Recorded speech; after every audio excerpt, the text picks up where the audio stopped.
Gênesis capítulo 10 essa manhã, 10 e 11, vamos ver.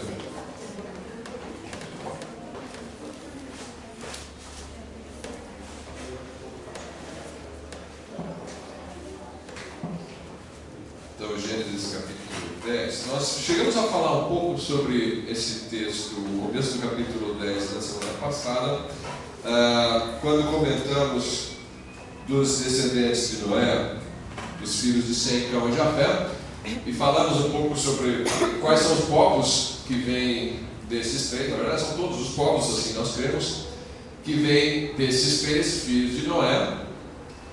E todos os povos que você tem, negros, brancos, asiáticos, peles vermelha, todos devem estar representados de alguma maneira nos três descendentes de Noé. Então existia alguma diversidade de cores aí, pelo menos material genético suficiente para conseguir gerar as outras raças, né?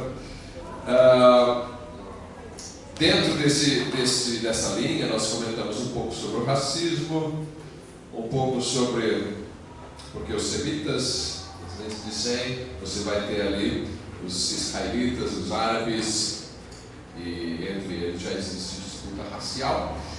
E eles também, de certa maneira, se consideram superiores, muitas vezes, a outros povos. E você tem os jafetitas, de onde vêm os brancos, de onde vêm alguns povos asiáticos também, hindus, e os brancos também se acham superiores. E você tem, dentro dos descendentes de Cão, você tem os cananitas, sobre os quais pesou a maldição de Noé, e você tem também, provavelmente, povos da África que vêm de Cão, e aí existe mais racismo contra os descendentes de Cão. Então, sempre houve racismo no mundo, pelo menos depois de Noé, nós percebemos isso, e ainda hoje muito forte em vários países, inclusive no Brasil, e alguns procuram usar a Bíblia para justificar isso. Isso já comentamos na semana passada, o erro associado com isso.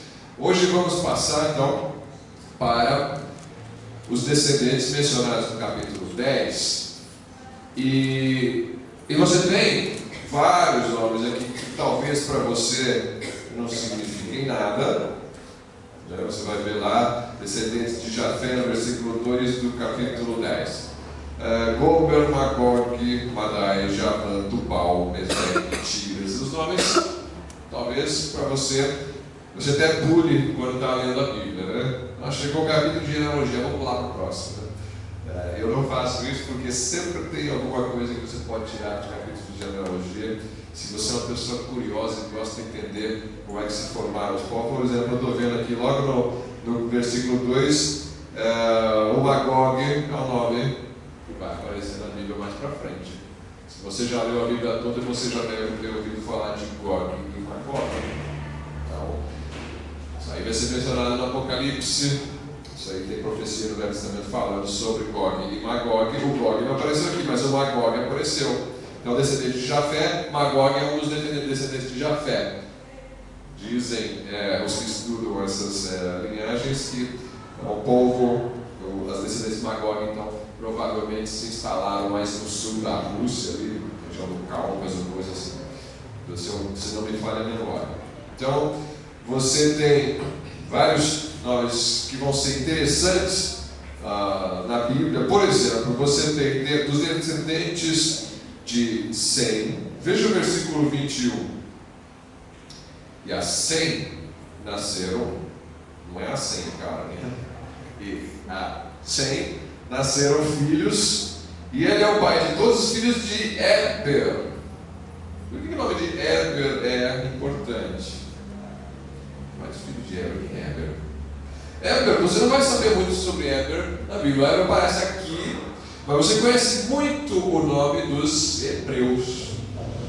Hebreu. Por que o judeu é chamado de hebreu? Porque o nome hebreus vem do Éber. Você tem os judeus como semitas, eles vêm da linhagem de Sem. E Sem foi pai de Éber. E aí, de Éber vão vir os descendentes, que mais para frente vão gerar os judeus. Então, Hebreus, tá ligado ao nome de Heber. Tá? Se alguém perguntar, você já sabe. Por que você é israelita, é judeu, ou o que era? E o hebreu, por que esses nomes, né? Tudo... Mas o semita e hebreu é a mesma coisa? Não é que é a mesma coisa, mas o hebreu é semita. Mas o semita pode não ser hebreu. Por quê? Por que eu disse isso? Eu disse para ela que todo israelita é semita, mas nem todo semita é israelita. O que significa isso? Por que nem todo semita é israelita? Ele pode ser? Tem outros filhos além dos israelitas. E hebreu é israelita. Também pode ter outros, porque o Heber teve outros filhos. Mas dentre uma linhagem de Heber vieram os israelitas. Tem também, por exemplo, Abraão, que é descendente de Heber. Ele teve Isaac, mas ele teve Ismael. Os ismaelitas também são hebreus de uma certa maneira. Só que eles não são chamados assim. Porque também tiveram Heber como pai. Mas eles não são chamados. Tradicionalmente, se falar hebreu, ninguém vai pensar nos árabes. Mas também são da linhagem de Heber. E os judeus são? Também são de Heber. E também podem estar espalhados em todo lugar. Também pode estar espalhado. Ou seja, meio que pode ser qualquer um desses, né? Sim, mas você entendeu, eu não sou hebreu. Não sou de Heber. Eu provavelmente sou jafetita. Por quê? Não sou semita. Eu não venho dessa linhagem. Não, você diz assim, os judeus, eles podem ser hebreus, podem ser semitas, podem ser... Não, mas todo hebreu é semita, porque Heber era filho de Sem. Filho de Sem, certo? Então, está confuso? Tá. O que eu entendi é que os israelitas é a mesma coisa que israelenses? Não. Israelense Não, israelense hoje é quem nasce em Israel. Nasce em Israel. Os israelita é mais do sangue, né? Você pensa mais do sangue, que é a mesma coisa que... E o judeu está mais ligado com a religião, você pensa mais na religião, né? O judaísmo. Eu posso ser um brasileiro jafetita judeu, né? Se eu me converter ao judaísmo. Entendi. Então, o judeu é mais ligado à religião, hebreus é... Está ligado à raça, né? Está ligado à raça, que seria a mesma coisa que os israelitas. Isso. E os semitas... Semitas aí é o pai de todos eles, né? Árabes e judeus. Os judeus são semitas. Quando eu falo judeu, agora eu estou pensando na linhagem. Mas, não é um erro então falar que classificar todo mundo como semita, né? O pessoal às vezes fala, todo mundo que veio lá do Oriente Médio é semita. É que você está pensando em árabes e judeus, né? Então nesse sentido está certo. Só que hoje já misturou tanto, né, que pode ser muita gente lá, muita gente que não é semita mesmo, né? Mas você pensar em árabes, vamos imaginar que eles não se misturaram muito com os povos. Mas se você é árabe mesmo, você consegue traçar a sua linhagem até Ismael, ou seja, israelita consegue traçar até Isaac, tudo bem, se você é semita, os dois são semitas. A maioria dos que estão morando mesmo no Oriente Médio são semitas e são hebreus, né? Só que por algum motivo, o nome do Heber não ficou associado com os árabes. Tradicionalmente, historicamente, você falar hebreu, ninguém vai pensar em árabe, vai pensar em israelita, né? Então ficou ligado com os israelitas. Tá, então você tem os cananetas. Dentre os nomes também que aparecem nesse capítulo 10, veja lá dos descendentes de Cão, versículo 6. E os filhos de Cão são, tem o Cush, Mizraim, Put e Canaã. Pronto, apareceu Canaã, é filho dele, né? Sobre Canaã pesou a maldição. E aí nós temos os filhos de Cush. Então, vamos ver os netos de Cão. Você tem Seba, você tem Avilá, Sabtá, Ramá, Satecá. Esses nomes aí, para mim, ainda não dizem nada, porque historicamente, lendo a Bíblia, eles não vão aparecer, não se repetem, né? Ramá, Sabá, Betã. E vamos para o versículo. Vou pular aqui, depois eu volto no 9. É importante, mas eu vou pular para o versículo 18. Não, 15. E Canaã, então vemos os descendentes de Canaã. Canaã gerou a Sidom, seu primogênito, e a Et, e ao Jebuseu, ao Amorreu, ao Girgazeu, ao Eveu, ao Arqueu, ao Sireu. Esses nomes você já conhece, se você está acostumado a ler a Bíblia. Quais são esses nomes aí? Alguém sabe aonde que aparece, ou em que contexto aparecem esses nomes? Jebuseu, Amorreu, Girgazeu. Quem eram esses povos? Na época dos reis, né? Porque esse povo pelejava contra Isso, era inimigo de Israel, né? Até antes de Israel ter os reis, né? Ter reis em Israel, eles já eram inimigos. Dá uma olhada em Êxodo capítulo 3. Então, Moisés, quando escreveu o Gênesis, ele deixou esses nomes com um objetivo muito claro, para o povo de Israel saber com quem que eles estavam lidando quando eles iam entrar na terra prometida. São esses aqui, descendentes de Canaã. Êxodo 3:8, alguém pode ler? Portanto, desci para livrá-lo da mão dos egípcios e para fazê-lo subir daquela terra, uma terra boa e larga, uma terra que mana leite e mel, ao lugar do cananeu e do eteu, e do amorreu, do ferezeu, e do eveu e do jebuseu. Então, alguns dos nomes estão aqui, né? O Jebuseu a gente leu ali. E aí você tem outros, né? Deixa eu só comparar aqui. A gente viu alguns que aparecem, né? O Amorreu e o Jebuseu, pelo menos, estão aí. Quem mais? 3:8, tem mais alguém? O Cananeu, claro, né? Eteu está aí? Tá. Tá, né? Então, o Eteu, na verdade, não era o Eteu que tinha. Assim, o Et, né? Primogênito de Canaã era o Et, então são os Eteus. Mas, enfim, vários nomes dos povos que habitavam em Canaã quando Israel estava saindo do Egito e ia entrar. E Moisés fala para ele: olha, Deus me disse que ele deu a terra do Amorreu, do Jebuseu, do Eteu, do Cananeu, aqueles descendentes de Canaã, que era filho de Cão. Então são os descendentes de Cão e Noé. E o povo podia ter segurança de que eles iam conquistar a terra. Por quê? Porque Deus disse para Moisés que vão conquistar a terra, e Deus já tinha dito lá no Gênesis, através da maldição de Noé, sobre os cananeus, que os cananeus, os filhos de Canaã, vão servir os filhos de Sem. Né? Vamos só voltar a isso, que foi na semana passada que a gente leu.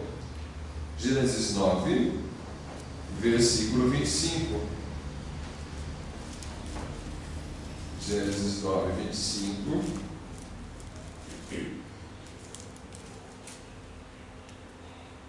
E disse: maldito seja Canaã. Só lembrando a história, né? Noé se embriagou, tirou a roupa, Cão olhou e foi contar para os irmãos, e os irmãos cumpriram a nudez dele, mas o cão não. O cão ele debochou, provavelmente ele zombou do pai, apesar de que o texto não diz, né? Mas pela maldição você conclui que provavelmente ele viu e foi contar para os irmãos para zombar do pai. E aí tem a maldição sobre Canaã, que é um dos filhos de Cão,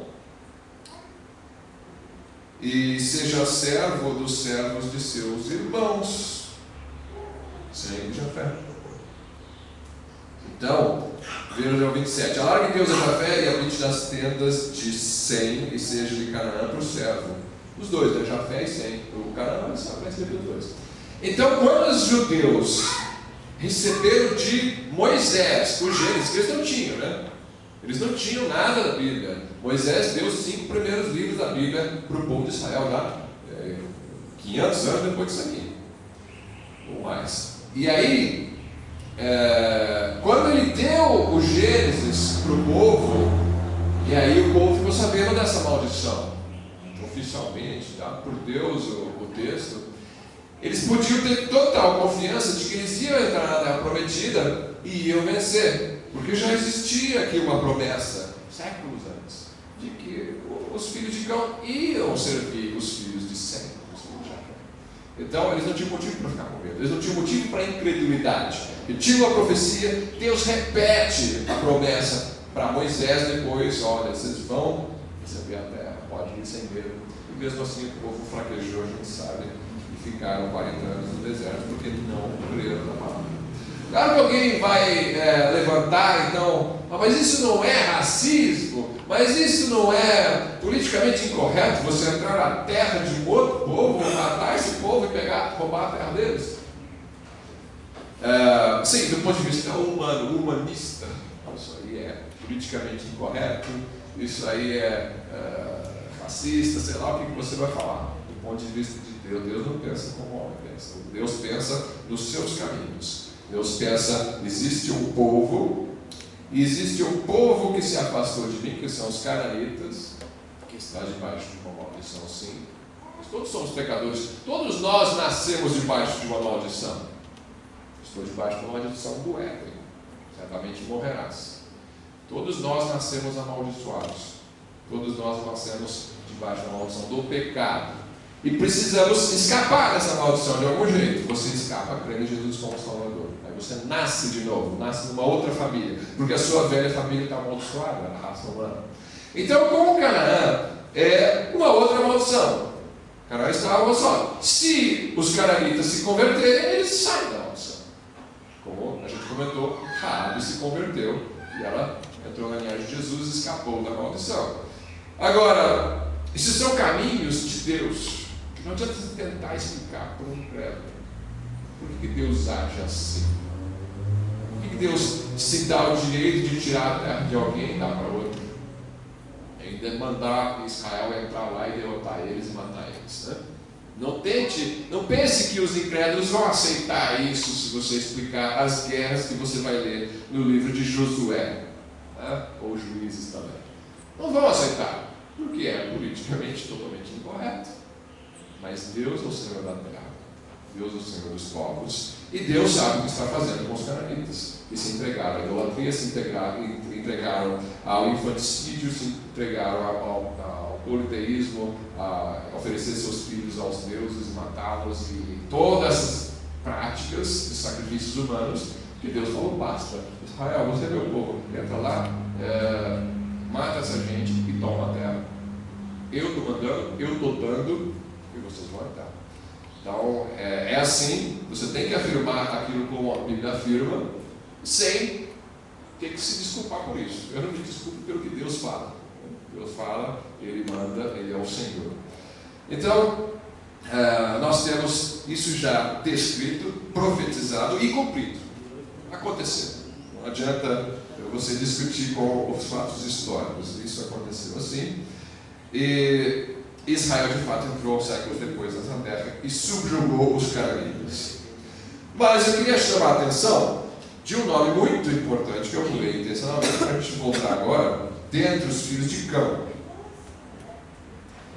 Você está vendo ali na linhagem de Cão, no versículo 6, no versículo 7, e no versículo 8 você tem: e Cuxi gerou a Nimrod.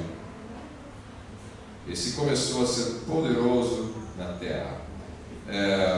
Cuxi era filho de Cão, então Nimrod era neto de Cão. Começou a ser poderoso na terra. Nimrod é muito importante. Talvez você já tenha lido, ouvido falar sobre ele. Eu já falei sobre Nimrod em outras ocasiões. Quem assistiu o curso de Apocalipse, eu acho que tem algum momento eu mencionei Nimrod. Mas vamos repetir algumas coisas. Quem foi Nimrod? Versículo 9. É alguém poderoso na terra. Este foi poderoso caçador diante da face do Senhor.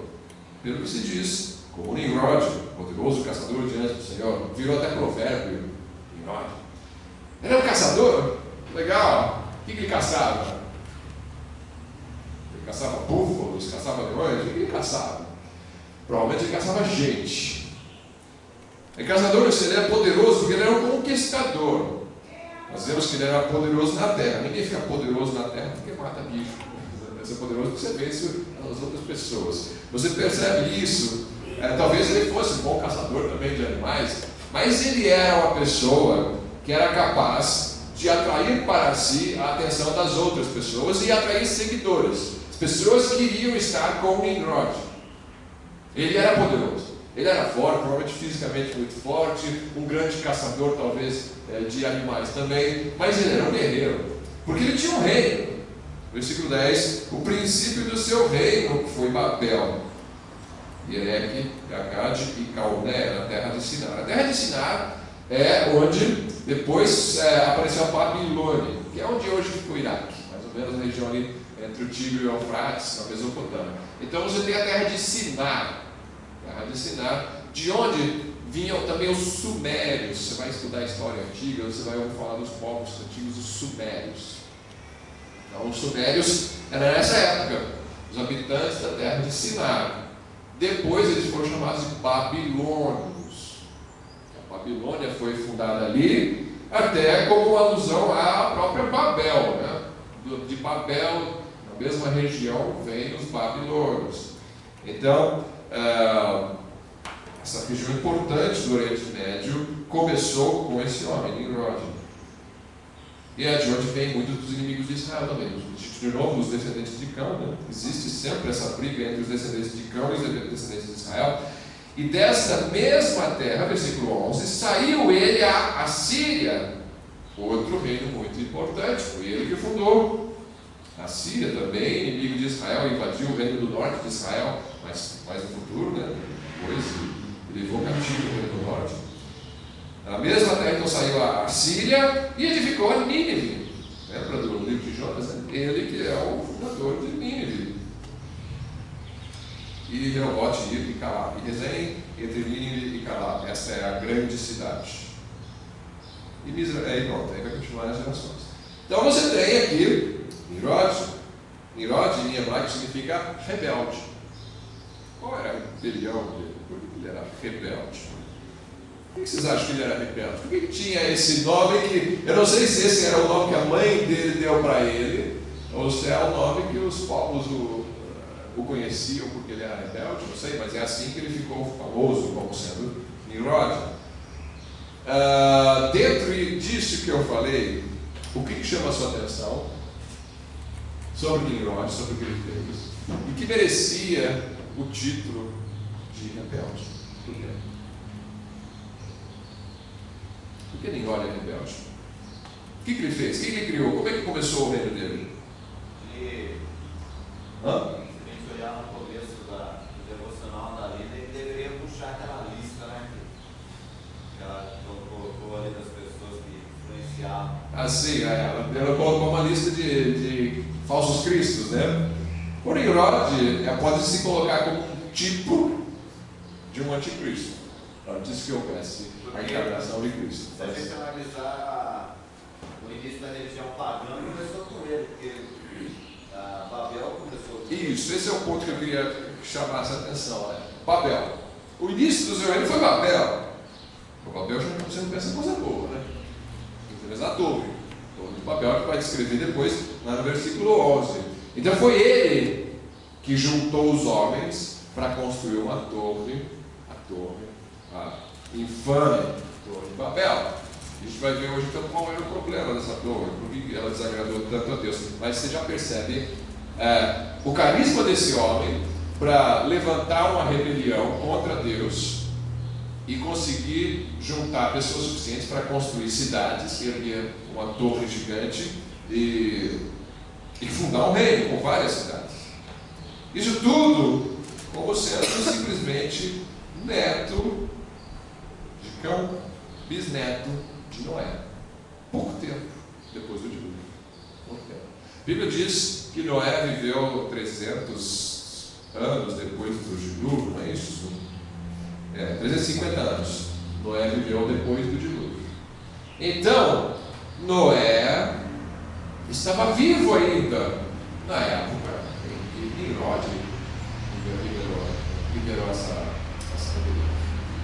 Se você for olhar depois as descendências de Sem, olha só, capítulo 11, versículo 10. Ele fala da descendência de Sem no capítulo 10, mas no capítulo 11 ele repete a descendência de Sem com mais detalhes, ele dá as datas em que as coisas aconteceram. Essas são as gerações de Sem. Sem era da idade de 100 anos que gerou Arfaxade. Engraçado, levou 100 anos para gerar um filho. Aparentemente é o primeiro filho dele, né? Se houve outros, a Bíblia não menciona. O que a Bíblia menciona aqui é o Arfaxade. 2 anos depois do dilúvio. Então ele saiu lá. A gente pensa que o Noé, você assistiu o filme do Noé, você vai ver os filhos novinhos dele, né? Mas aqui diz que o Sem saiu com 98 anos depois do dilúvio. Aí 2 anos depois ele gerou. As pessoas viviam bastante, né? Foi. Não dá pra gente considerar essa questão de Nimrod da maldição sobre Cão? Ela, diretamente, você não vai ver a maldição se cumprindo no Nimrod, porque ele foi o contrário, né? Ele não serviu os seus irmãos, ele estava sendo o Senhor, né? É algo curioso, porque Nimrod era descendente de Cão. Sobre Cão tinha uma maldição de que ele ia servir os outros, e agora você vê o contrário. É alguém que se rebeliou contra a maldição. Eu não aceito essa maldição sobre mim. Eu vou criar um nome para mim, e vou montar um império, e eu vou ser o Senhor e não servir meus irmãos. É o contrário da maldição, né? Só que ele não recorreu a Deus. Ele não foi pedir a Deus que me liberta dessa maldição, Senhor, eu quero. Não. Ele foi fazendo a sua própria força. E ele conseguiu temporariamente o seu império. Só que Deus depois vai punir. Só que é pior a ruína do que se ele não tivesse exaltado. Mas depois daí para frente você só vai ver o contrário acontecendo de fato. Isso é uma rebelião contra a palavra de Deus sobre ele, né? Sobre os camitas. Apesar de que, eu vou me corrigir aqui, ele não era filho de Canaã, ele era filho de Cush, né? É de Cão, mas não de Canaã. Mas enfim. Só um parênteses nessa questão de Cush, aquele episódio lá em Números 12, que o pegar que a mulher cuxita, né? Que a Miriam é mais Arão, que Moisés. Moisés casou com uma mulher, sim. A mulher seria dessa descendência, que fala que é mulher cuxita. Sim, mas não é de Canaã, é de Cush, né? Então fica. Boa pergunta, né? Boa pergunta. Moisés errou em pegar aquela mulher? Talvez não, porque não era Canaã, era Cush. Não sei. Para se pensar. Aí, bom, enfim, então você tem aqui o Nimrod como sendo o primeiro imperador. E depois então vamos estudar a Torre, no capítulo 11, ver mais detalhes o que ele fez nessa primeira cidade, de onde isso tudo acontece. E aí você vê no versículo 32 algo bastante importante, que ele repete aquilo que a gente vem falando. Estas são as famílias dos filhos de Noé, segundo as suas gerações, em suas nações. E destes foram divididas as nações na terra depois do dilúvio. Então, daqui aparecem todas as nações. O que, se você for estudar na história antiga, na escola, não vai bater. Ninguém vai falar isso para você. Houve um dilúvio e as pessoas que saíram da arca deram origem a todas as nações. Eles vão dar alguma outra explicação. Os historiadores vão elaborar as suas teorias. Então, você que é crente tem que estar acostumado, tem que estar preparado a conflitos de interpretação secular com cristão. Não há como. Se você admite que no mundo secular você tem uma teoria da evolução onde você tem os primatas evoluindo e se tornando em humanos, e aí de um grupo de primatas talvez venha um grupo de humanos, depois vem outro, não é necessariamente tudo de um só casal. Você vai ter o quê? Você vai ter a origem das coisas sendo explicadas de um jeito diferente. Por exemplo, a origem dos povos é por um processo de evolução, a origem das linguagens. O macaco começou a balbuciar alguma coisa, e os grunhidos foram evoluindo e foi evoluindo a comunicação entre os seres. Eles vão ter alguma teoria para explicar isso. Como é que se desenvolve a linguagem? Como é que um animal começa a falar? Né? Na Bíblia é o contrário, já vem pronto. Adão e Eva já falavam, já eram inteligentes, porque Deus deu inteligência. E as linguagens, então, elas se formam a partir de Babel. Os povos saem da arca. Quando que aconteceu o dilúvio? Ninguém sabe exatamente, porque as datas na Bíblia só são contadas mais para frente. Mais para frente na Bíblia você tem datas. com a história do povo de Israel, e fala, no segundo ano do rei Artaxerxes aconteceu isso, isso aqui. Então você sabe, é no segundo ano de Artaxerxes, você sabe quando viveu Artaxerxes. Aqui você não tem datas, então você vai meio que contando os anos das genealogias e tentando fazer uma inferência de quando que aconteceu. E aí o dilúvio, os estudiosos vão com essas contagens chegar aí mais ou menos entre 2500 e 3000 a.C., em torno de 4.500 ou 5.000 anos atrás, vamos dizer. Essa é a maioria. Existem outras pessoas que acham que foi muito mais antigo, mas a maioria, diria, dos cristãos conservadores, eles acabam colocando a data do dilúvio menos de 5.000 anos atrás. Aí você pensa, mas e as civilizações, as histórias das civilizações? Elas batem com essa data? Porque aqui está falando que as civilizações saíram e formaram-se após o dilúvio. Desses povos foram divididas as nações. As nações aparecem depois do dilúvio, não tem como. Claro, tem antes do dilúvio, tem nações. A arqueologia pode achar artefatos antes do dilúvio que mostram povos que existiam antes. Aí não tem problema. Agora, se eu pego, por exemplo, o Egito, vamos pegar uma civilização bem antiga que a gente tem um histórico bom, eles registraram bastante a sua história, né? O Egito. Você tem os egiptólogos, né? Que estudam a cultura do Egito antigo e tentam rastrear a origem do Egito, quando que começou. Então, se você for procurar uma busca rápida aí nas enciclopédias, você vai achar um pouco de disputa entre os egiptólogos. Quando será que apareceu o Egito mesmo, as primeiras dinastias?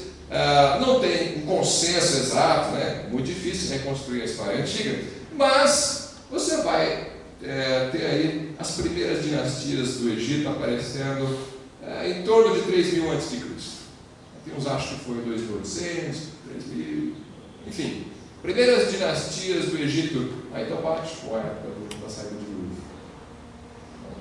Dá tempo, sai do dilúvio, vai para o Egito, forma a sua primeira sociedade, então existe uma margem de erro aí nas contagens, mas não há contradição com o registro do dilúvio. Então você tem tempo de sair do dilúvio, formar as dinastias do Egito e aí seguir a sua história, né? Então, muito interessante esse estudo. Evidentemente eu não tenho capacidade para falar sobre isso, não sou historiador, nem egiptólogo, nem arqueólogo, mas se você fizer uma pesquisa sobre isso, você vai achar coisas bastante interessantes. Bom, capítulo 11, a torre. Então, qual é? Gênesis é o livro das origens, né? Qual é a origem das línguas, conforme Deus revelou a Moisés. Versículo 1 de Gênesis 11, e era toda a terra de uma mesma língua e de uma mesma fala. Era assim, saíram da arca, estavam falando a mesma língua. Nimrod e os outros, todo mundo, Noé e os seus filhos, provavelmente estavam todos vivos. O que chama atenção, né? Eles se rebelaram. Eles conheciam o dilúvio, eles conheciam Noé e os seus filhos. Como é que pode o povo tão rápido se juntar para fazer o mal e se rebelar contra Deus? Mas é o que aconteceu. Olha só. Toda a terra mesma língua e de mesma fala. E aconteceu que, partindo eles do Oriente, acharam um vale na terra de Sinar e habitaram ali. O que me chama a atenção é que eles vieram do Oriente, do lado do sol nascente, do leste. Então eles vieram para a terra de Sinar. Então eles estavam ao oriente da terra de Sinar? Ou será que era ao oriente da terra de Israel e foram para a terra de Sinar? Mas enfim, eles estavam no oriente. E os turcos gostam de dizer que a arca, o Monte Ararat, fica na Turquia, que não é ao oriente da terra de Sinar. Então, eles ganham muito dinheiro com o turismo, falam, aqui que é a arca, tem um monte aqui que ela encalhou, e as pessoas vão lá, tiram fotos. Só que, diz o texto, que eles estavam habitando ao oriente, provavelmente aqui pelo texto, ao oriente da terra de Sinar. E foram para a terra de Sinar, que é Iraque, que é mais ao leste, não está na Turquia, na região da Turquia. Então será que a arca, eles quando saíram da arca, eles não estavam em outra região? Não na Turquia. Bom, enfim, Isso aí é até importante, mas o fato é, ninguém sabe aonde a água caiu. Esse é o fato. Não adianta querer ganhar dinheiro com isso. E aí, eles vão ali, partindo do Oriente, acharam um vale na terra de Sinar e habitaram ali. E disseram uns aos outros, que eles quem? Nimrod e os seus. Vem Babel, seus seguidores. E disseram uns aos outros, sei, façamos tijolos e queimemos bem. E foi-lhes o tijolo por pedra e o betume por cal. E disseram, eia, edifiquemos nós uma cidade e uma torre, cujo cume toque nos céus, e façamos-nos um nome, para que não sejamos espalhados sobre a face de toda a terra. Isso aqui é importante. Por que Deus fica bravo com torre? Tem que construir uma torre, dentro da torre por aí. O fato é, será que eles queriam chegar até Deus? Eu vou construir uma torre tão alta que eu vou chegar lá onde Deus habita e eu vou vencer Deus? Não, não é isso. Eles não eram tão ignorantes, ingênuos. Achar que eles vão chegar onde Deus habita e vão destronar Deus. Não é esse o ponto. O ponto vamos repetir o versículo 4.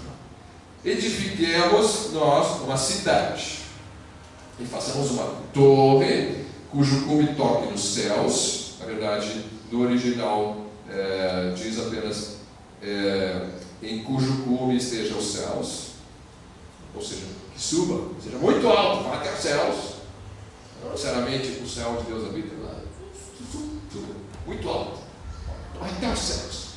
Para quê? Bom, o para quê está aqui, para que nós tenhamos um nome e para que não sejamos espalhados sobre a face da terra. Esse é o pecado, essa é a rebelião.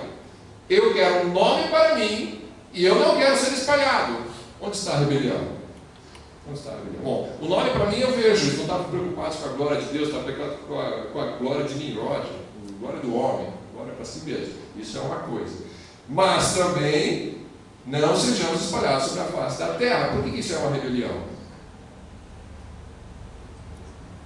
Que Deus já tinha dito? Deus tinha dito o quê? Que eles iam ser espalhados, não sei. Que era para eles se espalharem. Né? Veja o capítulo 9, versículo 1 e também o 7. Alguém pode ler? Gênesis 9, 1 e 7. Abençoou Deus a Noé e a seus filhos e disse-lhes, frutificai e multiplicai-vos e enchei a terra. E o 7? Mas vós frutificai e multiplicai-vos, povoai abundantemente a terra e multiplicai-vos nela. Não é para ficar vazio, é para encher. É para o homem encher e dominar. Sabe por quê? Bom, o texto não diz por quê. Mas eu penso o seguinte, vai se encher de animal esse mundo. As feras vão tomar conta do mundo se vocês não tomarem. Deus quer que o homem domine sobre a terra, encha, habite e domine. É ordem. O homem não quis. Eu não quero ser espalhado sobre a face da terra. É contrariando a ordem direta de Deus para sair, espalhar e multiplicar. Não, a gente fica aqui. E se Deus achar ruim que a gente está desobedecendo e quiser mandar outro dilúvio, a gente tem uma torre aqui para a gente não ser espalhado sobre toda a terra.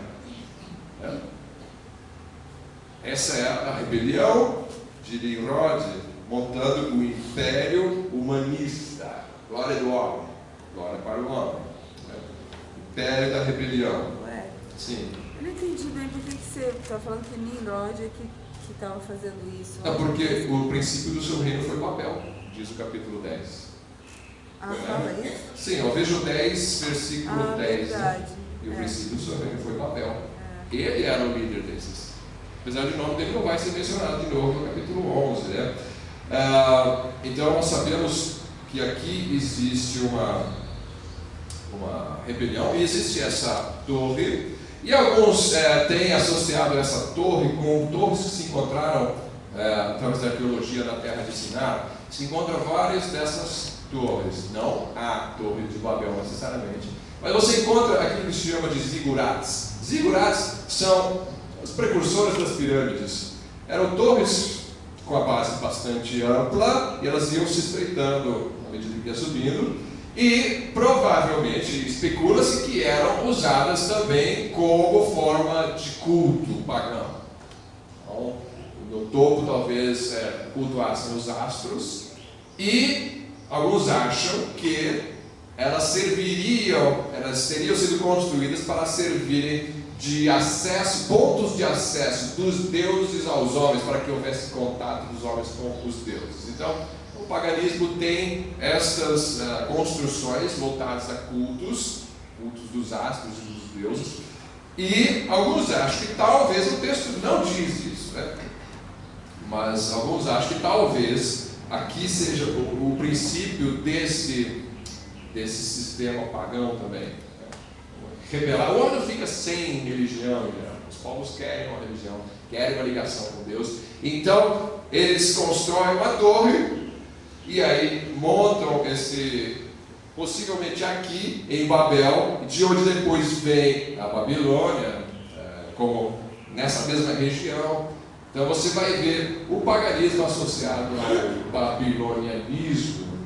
As falsas religiões têm as suas origens na Babilônia. Por isso que lá no Apocalipse depois Deus vai falar da grande Babilônia, a meretriz, a falsa religião que Deus vai punir no futuro, né? Ela vem dos falsas religiões que vieram da região de Sinar, da terra de Sinar.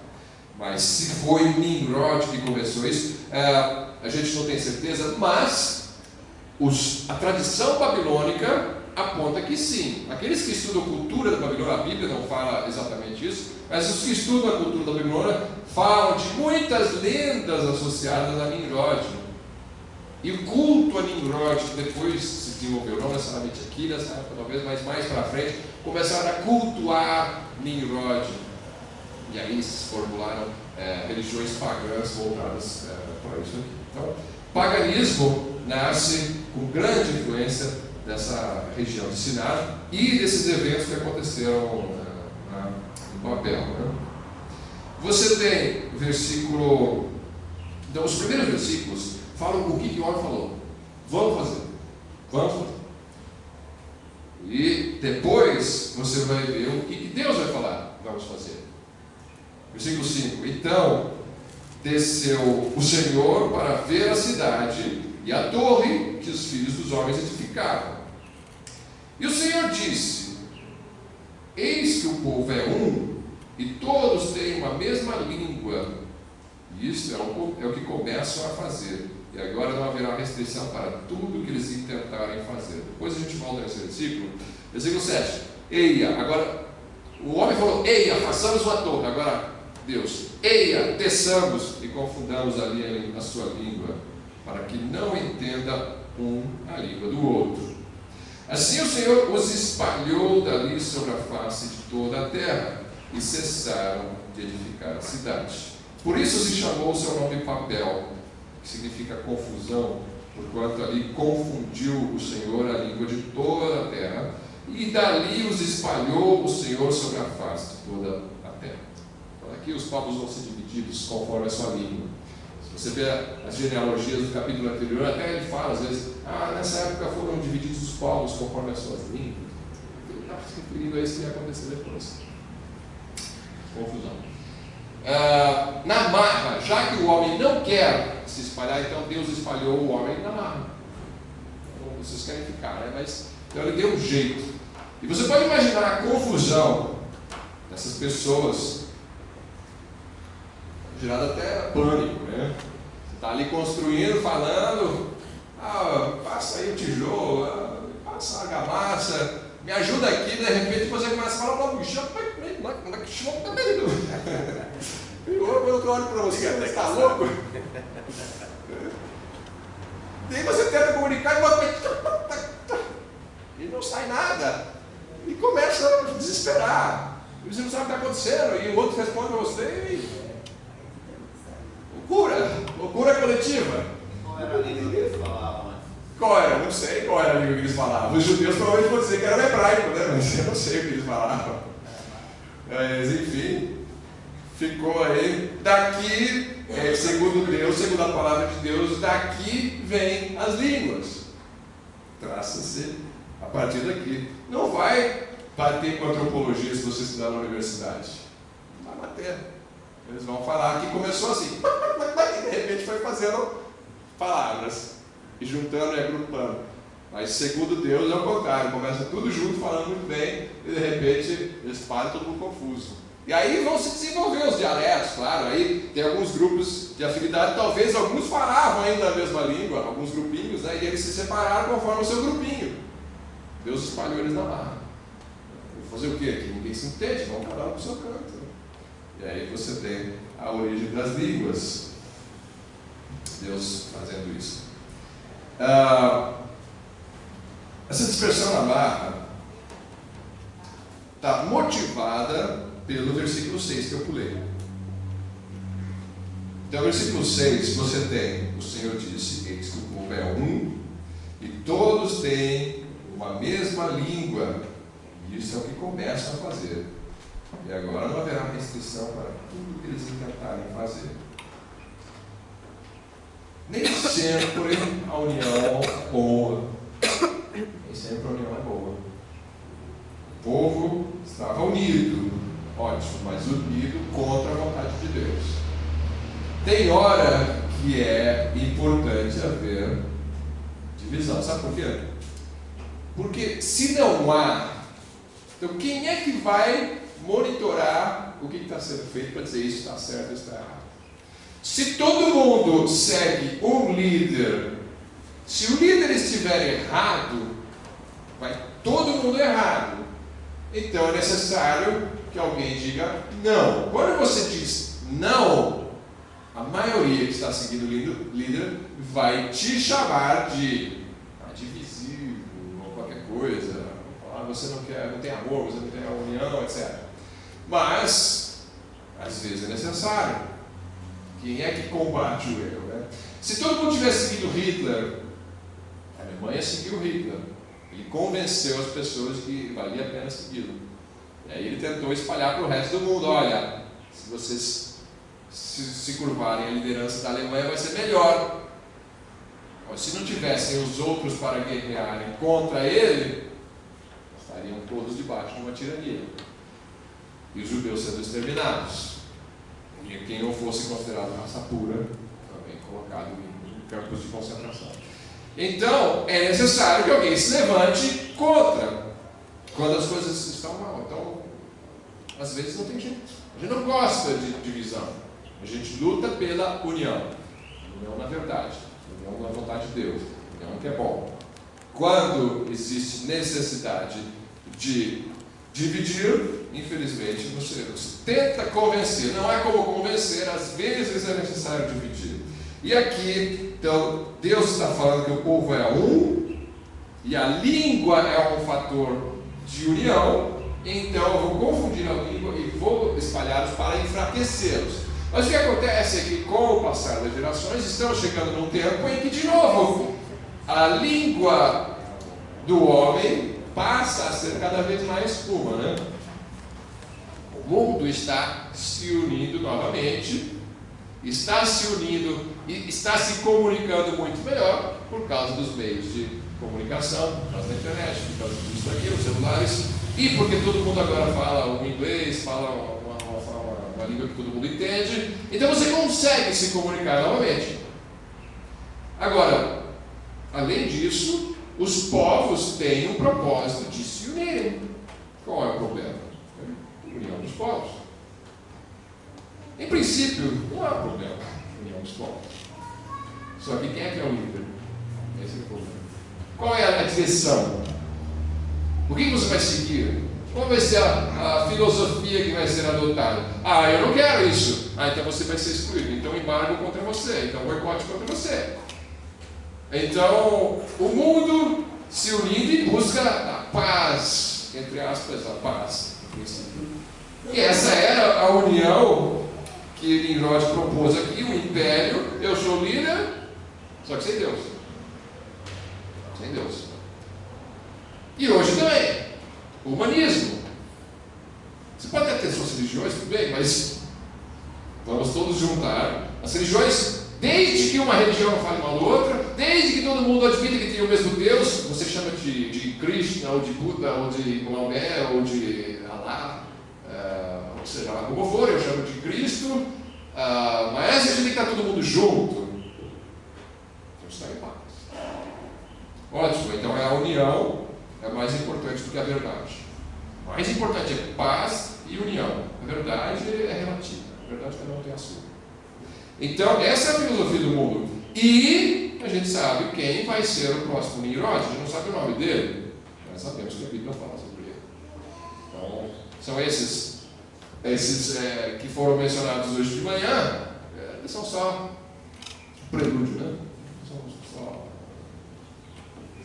nomes que vão aparecendo, mas não são ainda a pessoa. Mas essa pessoa está sendo preparada para ser o novo Nimrod, o novo imperador que junta os povos, que se entendem e que falam a mesma língua no sentido filosófico. Nós queremos isso, mas não Deus, não Deus da Bíblia, pelo menos. Isso aí não. E aí o que a gente faz com aqueles que não querem adotar essa união? Os cristãos fundamentalistas, evangélicos, esse povo difícil, intolerante, preconceituoso, com discursos de ódio. Esses são os cristãos. Esses aqui devem ser. Então, já que eles não querem se unir, então devem ser excluídos. E como eles serão excluídos? Bom, à força.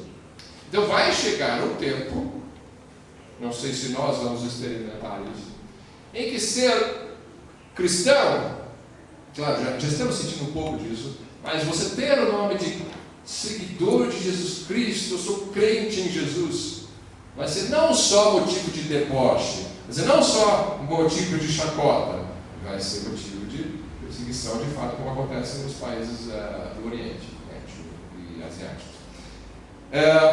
Como é possível isso acontecer numa sociedade que convive em paz com crentes há tanto tempo? Nós estamos aqui vivendo há séculos, no Brasil, por exemplo, em paz com as pessoas. Em princípio, se você é um bom cristão, você não faz mal a ninguém. Vamos dizer assim, errado, é pecado que você comete, mas, em princípio, os cristãos legítimos, ou crentes tementes a Deus, são um problema da sociedade. A gente convive com as pessoas em paz. Como é que amanhã, de repente, pode chegar um ponto em que a coisa vira e que nós vamos ser odiados, perseguidos, jogados na cadeia e mortos? E as pessoas vão aceitar isso? Não vão aceitar. Olha só, Apocalipse, eu separei alguns textos, não tenho como me delongar nisso. Vamos ver Apocalipse 13, 5 e 7.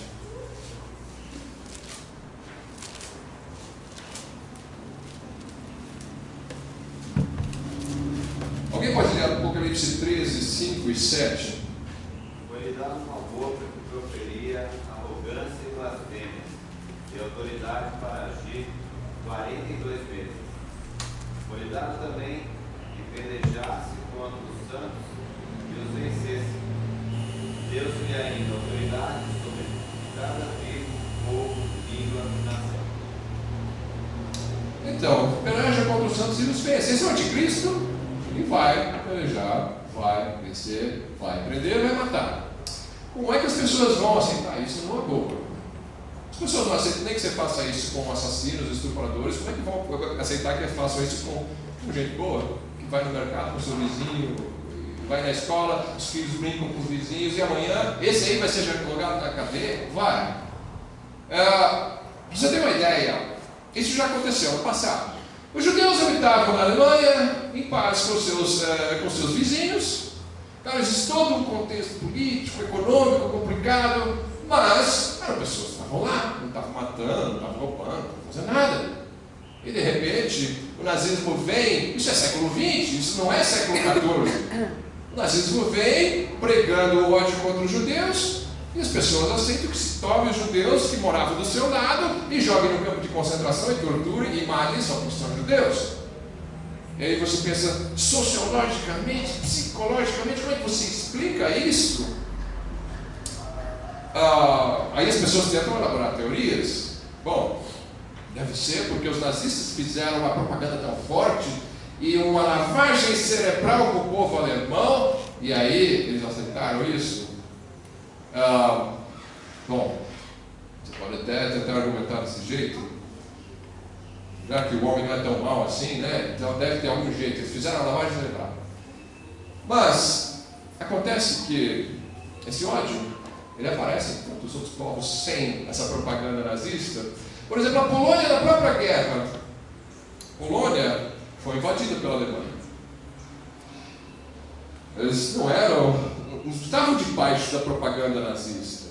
Só que existia uma cidadezinha perto da fronteira com a Rússia chamada Jedwabne, onde, mais ou menos 3 mil habitantes, onde havia ali judeus e poloneses convivendo há muito tempo em paz. Em torno aí de uns 500, 600 judeus habitavam ali, talvez. Uma população de 3 mil pessoas. Vai na escola, vai no mercado, tudo bem. Estão lá, vivendo.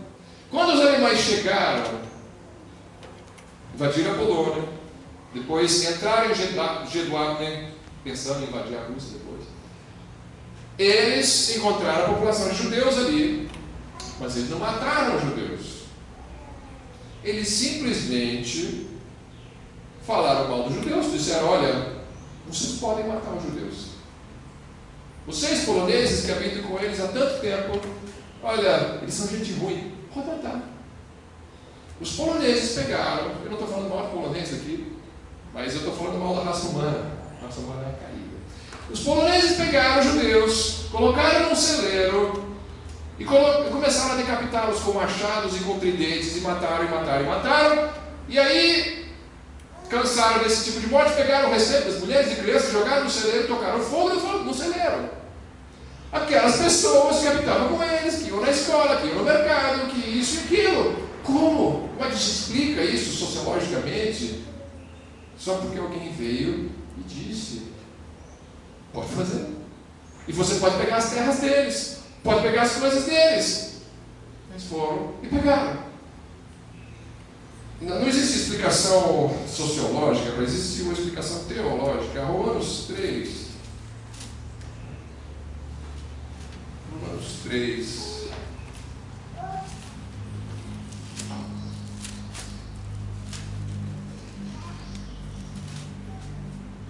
Versículo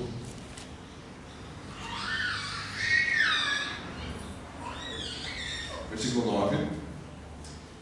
Pois que somos nós mais excelentes? De maneira nenhuma. Pois já antes demonstramos que tanto judeus como gregos, todos estão debaixo do pecado. Como está escrito: não há um justo, nenhum sequer. Então, agora há pouco eu falei: nós crentes somos tão bonzinhos. Era jeito de falar. Somos tão maus quanto. Só que a graça de Deus nos alcançou. Não há ninguém que entenda, não há ninguém que busque a Deus. Todos se extraviaram e juntamente se fizeram inúteis. Não há quem faça o bem, não há nenhum sequer. E veja o versículo 14: cuja boca está cheia de maldição e amargura, os seus pés são ligeiros para derramar sangue, e seus caminhos a destruição e miséria, e não conhece o caminho da paz. Está falando da raça humana, não está falando de polonês, de judeu, de alemão, de brasileiro. A raça humana, descendência de Adão, é assim. Se você tiver a oportunidade, se tiver a chance, se tiver o estímulo certo, você é capaz de fazer maldades terríveis. Para você saber disso, basta você rastrear os seus próprios pensamentos. Aquilo que de horrível já passou na sua cabeça ao longo da sua vida. Isso às vezes é praticado. Então, é assim: se não estiver debaixo da misericórdia de Deus, você faz mal.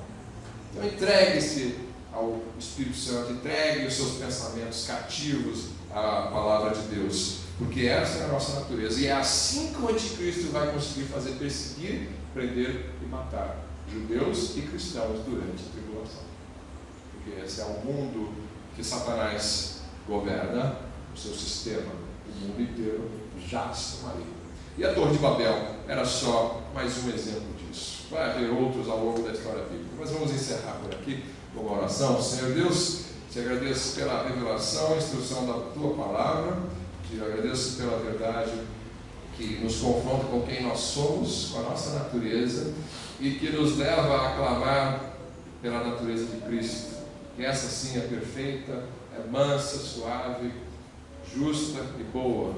Ela que nós queremos nos afastar da nossa própria natureza carnal e nos entregar ao Senhor, que reina em nossos corações. Em nome de Jesus, amém.